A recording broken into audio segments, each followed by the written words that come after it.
துணிச்சலா இருந்தாலையும் வேலுமணியா இருக்கட்டும், தங்கமணியா இருக்கட்டும், இங்க இருக்கிற ஆர்எஸ்எஸோட பாஜக பயங்கர தொடர்புல இருக்காங்க.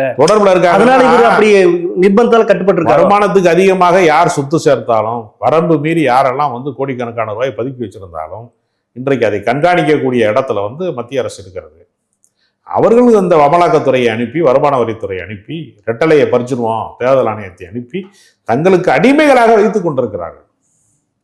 இந்த அடிமைத்தனத்திலே இருந்தவர்கள் மீண்டும் கட்சியை காப்பாற்றுவதற்காக நான் சிறைக்கு போறதுக்கு கூட தயாரா இருக்கேங்கிற நிலைமைக்கு பழனிசாமி வந்தாருன்னா அந்த கட்சி காப்பாற்றப்படும். இல்ல நான் கும்பிடுறேன் சாமி அப்படின்னு சொல்லி கூட கும்பிட போட்டுக்கிட்டே இருந்தாருன்னா வருகிற தேர்தலோட அதிமுகங்கிற கட்சி காணாம போயிடும். அழிவின் விளிம்பின் காலமா அதிமுக? அதுல ஒன்றும் சந்தேகமே கிடையாது. இந்த தேர்தலோடு ஒன்று அதிமுக அழிந்து விடும். ஒருவேளை அதிமுகவை அழிய விட மாட்டேன் என்று அந்த கட்சியினுடைய விசுவாசிகள் தொண்டர்கள் விரும்பினால் பழனிசாமிக்கு இது முடிவுரை எழுதப்பட்டோம். பழனிசாமியின் தலைமைதான் அதிமுகவின் வீழ்ச்சிக்கு காரணம் என்கிற விமர்சனத்தை 2026 தேர்தலுடைய முடிவுகள் அவருக்கு அறிவிக்கும்.